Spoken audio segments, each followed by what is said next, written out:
There's a new CR package that was just released a couple days ago by Mike Johnson, and it was a disaster. Everyone was like, wait, what?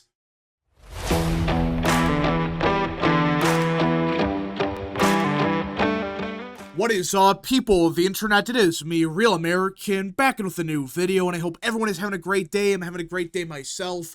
And before I get into it, don't forget to like, subscribe, share with your friends, and of course, join the channel today. These are all great ways to support the daily content, but enough of the promotional stuff, let's get into it. Because chaos erupted in the Republican majority. Yeah, that's right. Despite the fact that not even a month ago, the Republican Party won both chambers of the Congress, won the presidency, had the Supreme Court, have everything come January 3rd and January 20th. Despite all of that, the Republican majority is already falling apart. I mean, think about it. We're not even into 2025 yet this majority, despite not even existing as of now, is falling apart as I speak. I mean, you cannot make this up. You would have thought after the massive victory last month, the Republican Party would realize, okay, we just gotta wait for 2 to 3 months, and then we control everything. The presidency, the House, the Senate, everything. But nope, the Republican Party is so worthless that already we have significant infighting within the Republican majority, which is just bizarre because it's not even January yet. The majority is technically not in place, well, at least not in the Senate. Right now, we still got the House majority because we won it back in 22. But either way, Trump does not take the oath of office for another month. Yet we're already dealing with this bull crap. I mean, just think about that. The American people decided, you know what? We're going to give Donald Trump and the Republican Party, but mostly Donald Trump, a mandate to do whatever the hell they need to do to fix this country. They promised to secure the border, end the endless wars, put America first again. All right, that's their promises. But instead, the Republican majority is fighting over crap like this. So let's get into it. House Republicans are eyeing a new spending proposal that would tee up votes on 3 separate measures: to fund the government, appropriate disaster relief, and allocate farm assistance. 3 sources told The Hill. So for those that don't know, this is what the brand new fight's about. There's a new CR package that was just released a couple days ago by Mike Johnson, and it was a disaster. Everyone was like, wait, what?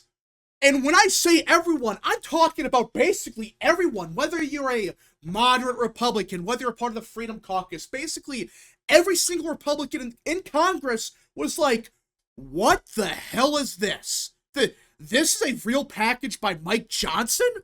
For those that didn't read the bill, which again, it's like 1,500 pages of garbage, which is just crazy, but it was 1,500 pages of crap. It was everything Democrats wanted, and then some. It's like, Johnson, what are you doing? We have the majority. In a couple weeks, we control everything. Like, okay, we want to make sure to fund the government through March or whatever. Okay, that's one thing. But just fund the government. Don't give Democrats everything they want. Just say, okay, we're going to extend the federal spending for the next couple months to the current rates. And that's it, and be done with it. But nope, these idiots thought, you know what, let's ram through one final package that gives Democrats everything they want, and then some. It was so bad that even Donald Trump, Elon Musk, J.D. Vance, Vivek Ramaswamy, all of them were saying, if you support this current package, that the current package in its current form, you are gone. Enough's enough. You are voting against this, and you're going to figure out a better deal, all right? And that's when I thought, okay, that's when this disaster would end. Like, maybe Trump, Musk, and a few others saying this stuff would force these idiots to finally work together and get something done. Get something simple like Ramaswamy proposed. Hey, just a one-page bill that extends spending till March and be done with it. But they didn't. Now, the second proposal, I'm not going to say it was good. I'm going to say that the deal was still bad, but at least compared to the first one, there was a lot of crap in the first one that is just gone. It went from roughly 1,500 pages to roughly 115 pages. And many people thought, okay, you know, with it being a smaller bill and less crap in it, surely that would be the end of this. No, in fact, you could argue the second bill was an even bigger shit show. Because, but I don't know how this happened, but Mike Johnson forced this through a vote on the House floor, and it failed. Not because of, oh, every Democrat voted against it, and then 2 Republicans voted against it. No, it was like 40 Republicans or whatever that voted against this bill. Now, listen, I want to be clear about one thing. This idea that, oh, if you voted against this bill, you're a rhino is bullshit. I don't like this logic whatsoever. Like, okay, we'll talk with some of these people on this list because some of them have no excuse whatsoever. In fact, a couple of them, they don't even care. They're trying to derail this CR package, not because it's bad, which again, it's not perfect, it's not even that good either, but a chunk of these people, they're voting against it despite Trump. That's the truth in it. They're doing it despite Trump. They're saying, F you, Trump, we don't care. You like this bill, we'll vote against it. I mean, just think about that for a second. Listen, I'm not saying the bill's good. I'm the last one to say, yeah, this bill's perfect. And again, some of these people had legitimate excuses. They had actual reasoning. But a chunk of these people, they're full of it. But that's a second proposal. The third one, by far, is the best because it's 3 separate bills, which, according to some of these idiots, is what they wanted. They wanted 3 separate votes, one on farm assistance, one on disaster relief, and one to fund the government. And, according to some people, it actually cuts spending by roughly $2.5 trillion. And, which also, it does increase spending a little bit, but also apparently, they're not even increasing the debt ceiling, which is a big thing Trump wanted. Trump wanted to say, hey, increase the debt ceiling, which it makes you really wonder why he said that. Like, wait, Trump, why do you want to jack up the debt ceiling? But fine, whatever. If that's the only thing that is not in this deal and we get it done, okay, fine.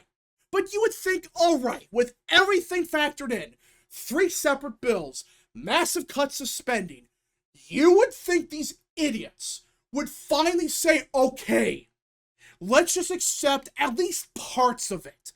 Just some of it. Just, even just the disaster relief. But there's a chance that, no, some of these same idiots are going to vote against it yet again. Now, people like Andy Biggs, Eli Crane, Tim Burchett, they're fine. They're not the problems.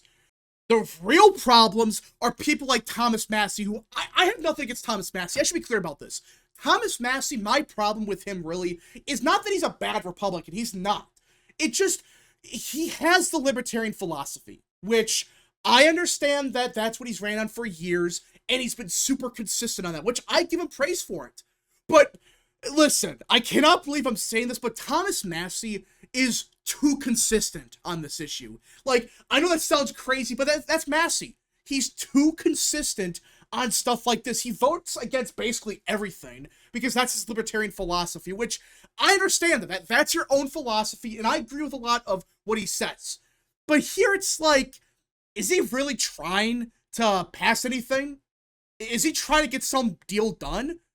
And remember, he was a big proponent of separating bills like this. Like, he was a big person pushing for, hey, let's separate bills like this into separate parts, like disaster relief, farm assistance, which again, he may vote against it, but theoretically, it's like, it's what he wants, so maybe he votes for just at least one of them. I doubt it, but at least Thomas Massie, he has his own excuses. But there's one person on this list that has no excuse. I don't care how good a record he really he's had in the past. He has been very how do you even say it? He's been all over the place. Of course, I'm talking about Chip Roy. Listen, Chip Roy, just if we talk about just on the issues, is a top 5 congressman. Like, I'm not denying the fact that he has a very good voting record most of the time. It's excellent. The problem is, he's one of the few Republicans in the House that has Trump derangement syndrome. That's a fact. He hates Trump, and Trump does not like Chip Roy. They do not like each other for whatever reason. They never did, and to this day, they still hate each other. And, well, apparently, Chip Roy and a few others, they're voting against these CR packages, not because of principles or some crap like that. No, they're doing everything they can to derail this entire plan. So just because they want to spite Trump. Now, is that a guarantee? I'm not saying it is, but based on how Chip Roy has acted in the past, I would not be surprised if him and a few others, they're doing this to spite Trump. They're saying, oh, screw you. You know what? We don't like you, so we're going to vote against everything you want just because you're the orange man. He has no excuse. Like, again, I'm fine with Chip Roy on some issues. He's pretty good, just on the issues. But when it comes to Trump, he has Trump derangement syndrome. He cannot keep his damn mouth shut. I mean, it's just ridiculous. It's like, dude, if you kept your mouth shut, no one would have a problem with you whatsoever. But right now, he's trying to derail everything just to spite Trump. Now, what should Republicans do here? It's a very iffy position to be in. Because on paper, you would say, well, maybe we should not have a shutdown. Because if we do not pass the packages, more than likely we will have a shutdown in a few hours. So maybe you want to try to ram through a package at the last minute to prevent a shutdown. That's the common logic. Like, that's what most people would say. But despite the fact that I disagree with some of these people, like, again, Chip Roy's full of it, Thomas Massie has his reasons, but again, it's just, he's too libertarian and too consistent. But I could see an argument for, hey, what if people, like Massie or whatever, maybe they're right. Now, Chip Roy, I'm ignoring him. The guy deserves a primary challenger, which I think he's going to get it. Trump is very mad with him. In fact, he's already saying, hey, we are going to primary out Chip Roy because this is ridiculous. He's derailing everything just because he hates the orange man. Once again, you don't have to worship Trump 24/7. That's what I'm sick of, by the way. Just because you vote against this bill does not make you a rhino or a traitor. A lot of them have a good excuse, like Andy Biggs, like Tim Burchett. They actually have reasons. But a chunk of them, they're full of it. They're doing this because they want to spite Trump.